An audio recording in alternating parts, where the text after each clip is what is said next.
मैं पढ़ रहा सी जब अमेरिका आजाद होया तो उसका पहला प्रेजिडेंट बनया लिंकन। अजे भी अमरीकन उसका बड़ा सत्कार करते हैं, सन्मान करते हैं।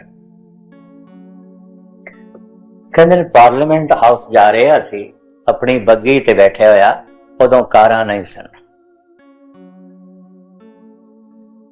रस्ते दे दलदल विच फसिया होया सी एक सूर।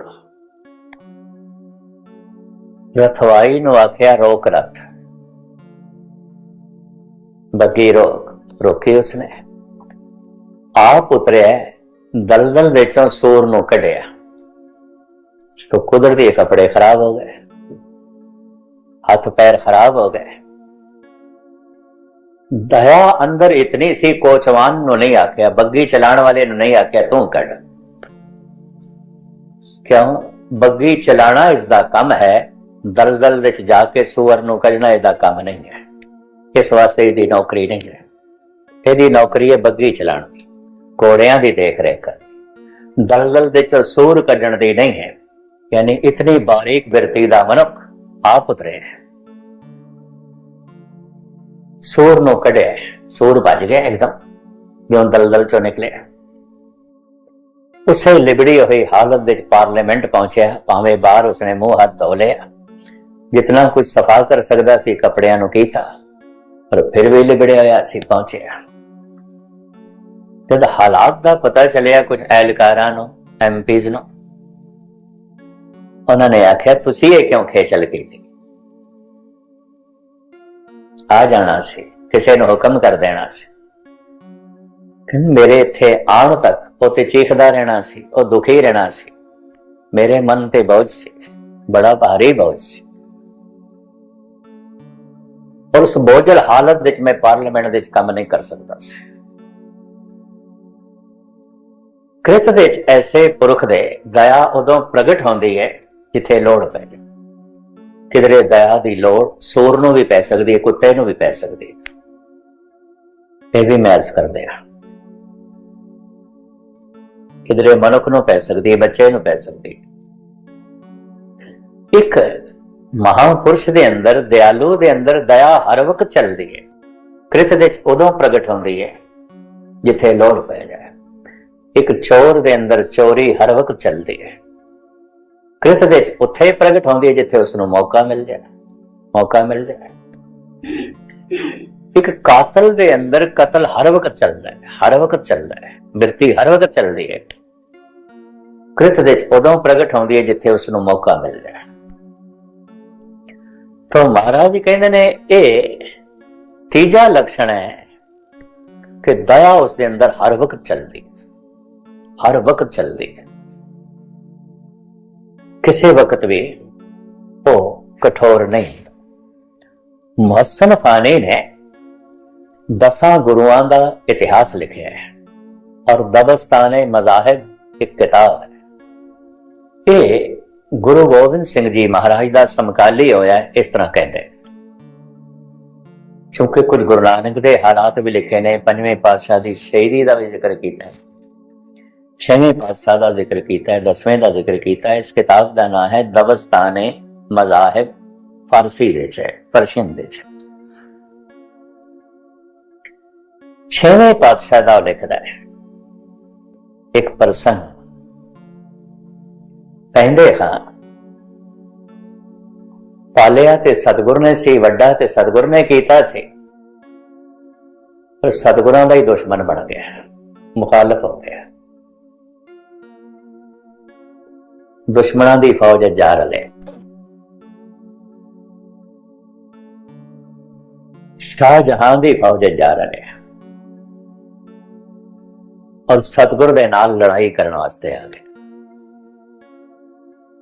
महाराज ने कह दिता, कहंदे हां आपां ही दोवें लड़ रहे ने, क्यों तू अपने सिपाहियां दा खून खराबा कराएगा ते मैं अपने सिखां दा करावां, आपां दोवें ही लड़ ले। कहंदे खां खुश हो गया, क्योंकि उसनों इतना पता सी ये फकीर की तलवार चलाएगा।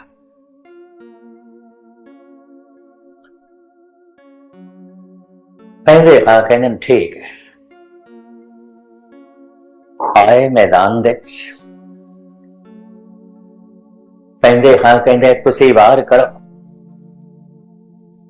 ਛੇਵੇਂ ਪਾਤਸ਼ਾਹ ਕਹਿੰਦੇ ਨੇ ਫਕੀਰ ਦਾ ਸੁਭਾਅ ਹੀ ਨਹੀਂ ਆਉਂਦਾ ਕਿਸੇ ਤੇ ਪਹਿਲੇ ਵਾਰ ਕਰਨਾ, ਤੂੰ ਕਰ ਤੂੰ ਕਰ। ਉਹਨੇ ਪੂਰੀ ਤਾਕਤ ਨਾਲ ਵਾਰ ਕੀਤਾ ਤੇ ਸਤਿਗੁਰ ਨੇ ਢਾਲ ਨਾਲ ਰੋਕਿਆ, ਮਿਆਨ ਚੋਂ ਤਲਵਾਰ ਕੱਢੀ ਨੇ। ਫਿਰ ਉਸਨੇ ਦੂਜਾ ਵਾਰ ਕੀਤਾ, ਤੀਜਾ ਵਾਰ ਕੀਤਾ, ਚੌਥਾ ਵਾਰ ਕੀਤਾ। ਗੁਰਪ੍ਰਤਾਪ ਸੂਰਜ ਦੇ ਲਿਖਿਆ 6 ਵਾਰ ਕੀਤੇ। ਕੋਲ ਖੜੇ ਸਿੱਖਾਂ ਨੂੰ ਬੜਾ ਜੋਸ਼ ਆ ਗਿਆ, ਵੀ ਉਹ ਇਤਨੇ ਵਾਰ ਕਰੀ ਜਾ ਰਹੇ, ਸਤਿਗੁਰ ਜਵਾਬ ਨਹੀਂ ਦਿੰਦੇ। ਸਿੱਖਾਂ ਦੇ ਡੋਲੇ ਫੜਕਣ ਲੱਗ ਪਏ। ਉਹਨਾਂ ਦੀਆਂ ਉਂਗਲੀਆਂ ਤਲਵਾਰ ਦੀ ਮੁੱਠ ਤੇ ਜਾ ਪਈਆਂ। ਸਤਿਗੁਰ ਨੇ ਇਸ਼ਾਰਾ ਕੀਤਾ, ਨਹੀਂ, ਕਿਉਂਕਿ ਸਿੱਖਾਂ ਨੂੰ ਹੀ ਦਿਸਿਆ ਕਿ ਗੁਸਤਾਖੀ ਕਰ ਰਿਹਾ। ਸਤਿਗੁਰ ਨੇ ਮਿਆਨ ਤੋਂ ਤਲਵਾਰ ਵੀ ਨਹੀਂ ਕੱਢੀ, ਵਾਰ ਕਰੀ ਜਾਂਦਾ, ਵਾਰ ਕਰੀ ਜਾਂਦਾ। 6 ਵਾਰ ਉਸਨੇ ਕੀਤੇ। ਸਤਿਗੁਰਾਂ ਨੇ ਢਾਲ ਨਾਲ ਰੋਕੇ ਤੇ ਫਿਰ ਸਤਿਗੁਰ ਨੇ ਮਿਆਨ ਚੋਂ ਤਲਵਾਰ ਕੱਢੀ। ਮੁਖਾਰ ਬਿੰਦ ਤੋਂ ਜਿਹੜੇ ਬੋਲ ਉਚਾਰਨ ਕੀਤੇ ਨੇ ਉਹ ਮੁਹੱਸਨ ਫਾਨੀ ਨੇ ਲਿਖੇ ਨੇ। ਚੁਨਾਨ ਮੇ ਜ਼ਦਨ ਏ ਅਸਤ, ਕਹਿੰਦੇ ਹਾਂ ਤਲਵਾਰ ਇੰਜ ਨਹੀਂ ਚਲਾਈ, ਇੰਜ ਚਲਾਈ। ਜਿਸ ਢੰਗ ਨਾਲ ਤੂੰ ਚਲਾ ਰਹੇ, ਇਸ ਢੰਗ ਨਾਲ ਕੁਝ ਵੀ ਨਹੀਂ ਹੋਵੇਗਾ। ਚੁਨਾਨ ਮੇ ਜ਼ਦਨ ਏ ਅਸਤ। ਮੁਹੱਸਨ ਫਾਨੀ ਕਹਿੰਦਾ ਸੰਸਾਰ ਦੇ ਇਤਿਹਾਸ ਵਿੱਚ ਇੱਕ ਪਹਿਲਾ ਮਹਾਨ ਸੂਰਬੀਰ ਹੈ ਧੰਨ ਗੁਰੂ ਹਰਗੋਬਿੰਦ ਸਾਹਿਬ ਜੀ ਮਹਾਰਾਜ, ਜੋ ਮੈਦਾਨ ਜੰਗ ਦੇ ਦੁਸ਼ਮਣ ਨੂੰ ਵੀ ਤਲਵਾਰ ਚਲਾਉਣ ਦੀ ਜਾਚ ਸਿਖਾ ਰਹੇ ਨੇ। ਇਹ ਵਾਰ ਕਰ ਮੇਰੇ ਤੇ। ਇੰਨਾ ਦਇਆ ਨਾਲ ਭਰਿਆ ਹੋਇਆ ਹਿਰਦਾ, ਇਤਨੀ ਕੋਮਲਤਾ, ਦੁਸ਼ਮਣ ਤੇ ਵੀ ਦਇਆ ਆ ਗਈ, ਇਹਨੂੰ ਤਲਵਾਰ ਚਲਾਉਣ ਦੀ ਜਾਚ ਨਹੀਂ ਆਉਂਦੀ। ਚੁਣਾਓ ਨਵੀਂ ਜ਼ਦਨ, ਇੰਜ ਨਹੀਂ ਚਲਾਈ ਦੀ ਤਲਵਾਰ, ਇਸ ਨਾਲ ਕੁਝ ਨਹੀਂ ਹੋਏਗਾ।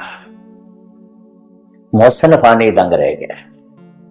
ਕਹਿੰਦਾ ਮੈਂ ਸਾਰੀ ਦੁਨੀਆ ਦਾ ਇਤਿਹਾਸ ਪੜਿਆ ਸੂਰਬੀਰਾਂ ਦਾ, ਮੈਂ ਐਸਾ ਸੂਰਬੀਰ ਕਿਧਰੇ ਨਹੀਂ ਦੇਖਿਆ।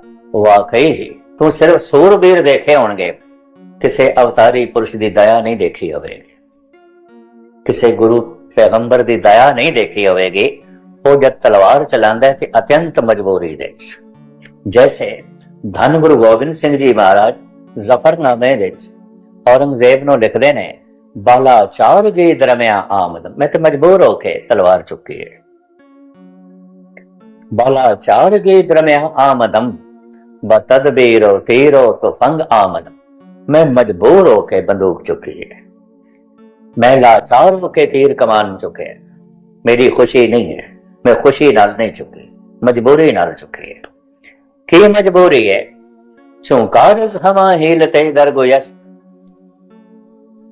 ਹੱਥ ਜੋੜ ਕੇ ਮੈਂ ਹੀਲੇ ਬਹਾਨਿਆਂ ਨਾਲ ਕਿਸੇ ਜ਼ਾਲਮ ਦੇ ਕਦਮਾਂ ਨੂੰ ਰੋਕਾਂ ਤੇ ਆਖਾਂ ਰੁਕ ਜਾ, ਆਪਣੇ ਪੈਰਾਂ ਥੱਲੇ ਮਜ਼ਲੂਮਾਂ ਨੂੰ ਨਾ ਮਦੋਲ, ਨਾ ਲਿਤਾੜ, ਤੂੰ ਹੋਰ ਅਨਰਥ ਨਾ ਕਰ, ਹੋਰ ਜ਼ੁਲਮ ਨਾ ਡਾ।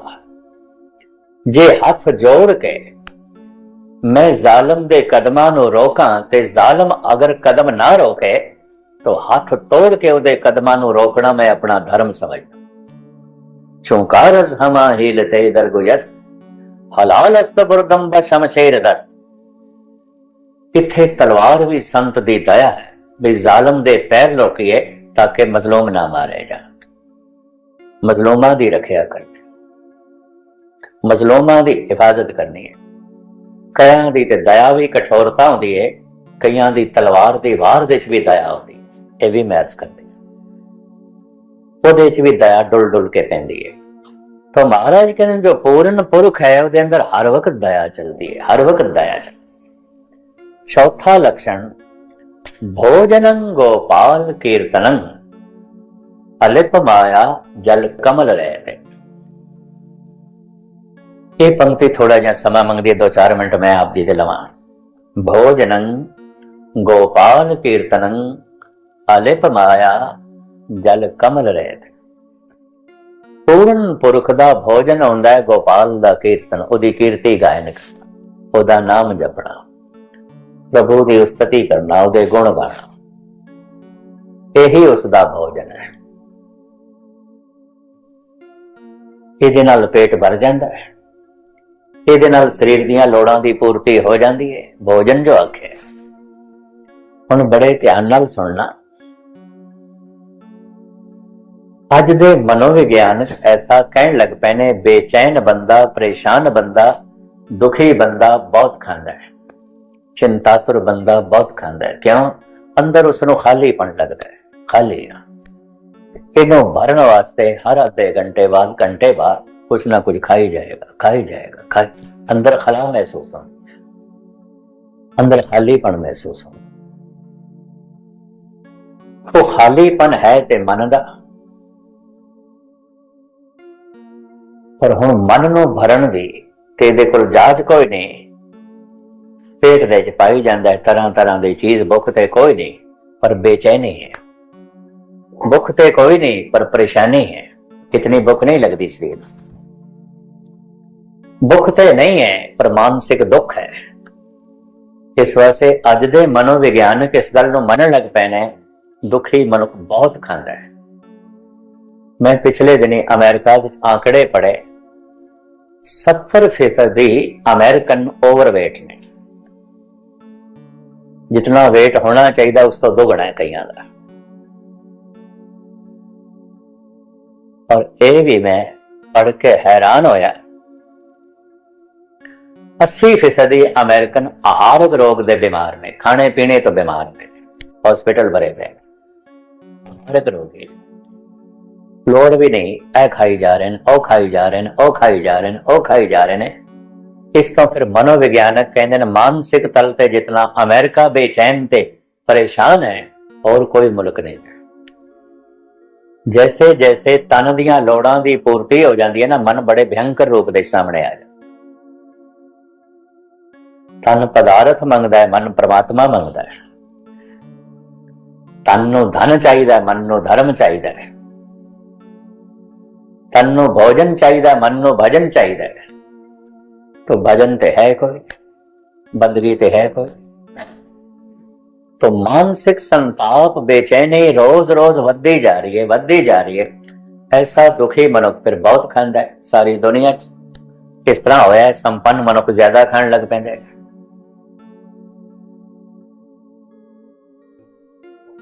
ज्यादा भुख लगती है ये गल नहीं है, ऐसा नहीं है। अंदर मन दुखी है, दुख दे मनुख ज्यादा खांदा। हुण दूसरा सुन लेना, सुखी है किसी भी कारण तो सुखी होवे, घट खाएगा। जैसे एक निक्का जिहा मैं उदाहरण दिया, एक लोते बच्चे की शादी है, घर विच बड़े मेहमान ने ते तरह तरह के पकवान बनते पे ने, मिष्टान बनते पे। मेहमान खा रहे ने, सहेलियां मुंडे दी मां नूं भी पकड़दियां ने, आ बई तू बैठ साडे नाल खा।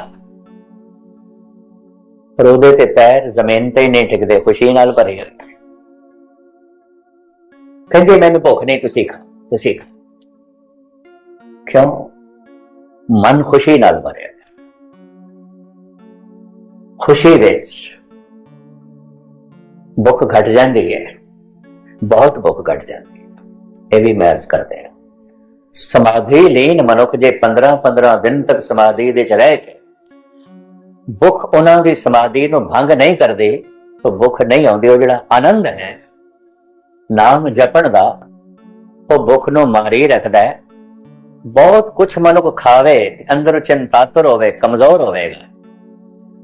बहुत खड़ खावे या समाधि दे कुछ नहीं खाता, वो आनंद उसनूं कमजोर नहीं होण देगा। ये भी महर्ज करेगा। खुशी अपने आप दे बहुत वड्डी खुराक है। ताई ते कहंदे ने खुशी नाल फुलिया नहीं समाता। खुशी फुला देंदी है, आनंद कमजोर नहीं होने देता, आनंद निढाल नहीं होने देता।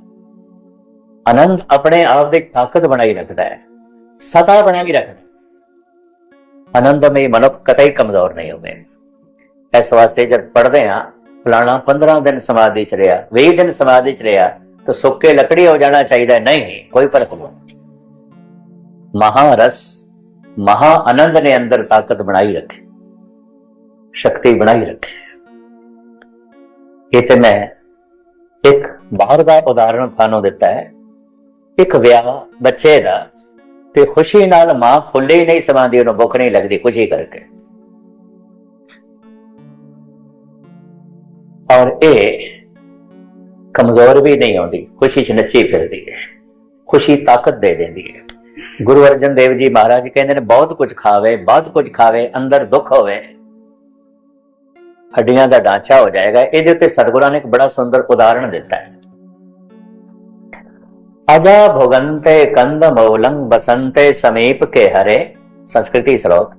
ਤਤਰ ਗਤੇ ਸੰਸਾਰੇ ਨਾਨਕ ਹਰਖ ਸੋਕ ਵਿਆਪਤੰ। ਇੱਕ ਬੱਕਰੇ ਨੂੰ ਪੌਸ਼ਟਿਕ ਗਿਜ਼ਾ ਖਿਲਾਈਏ, ਜੋ ਉਸਦਾ ਮਨ ਭਾਉਂਦਾ ਖਾ ਜਾਏ, ਬੱਕਰੀ ਦਾ ਉਹਨੂੰ ਖਿਲਾਈਏ। ਅਜਾ ਭੋਗੰਤੇ ਕੰਦ ਮੂਲੰ ਬਸੰਤੇ ਸਮੀਪ ਕੇ ਹਰੇ, ਫਿਰ ਉਹਨੂੰ ਬੰਨ ਦਈਏ ਸ਼ੇਰ ਦੇ ਕੋਲੋਂ, ਵਿਚਾਰੇ ਦਾ ਖਾਦਾ ਪੀਤਾ ਸਾਰਾ ਹੀ ਨਿਕਲ ਜਾਣਾ, ਸੁੱਕ ਜਾएगा खून। इतना भोजन तो खून बनेगा नहीं जितना भय ते चिंता करके उसका खून सुख जाएगा, डर करके उसका खून सुख जाएगा।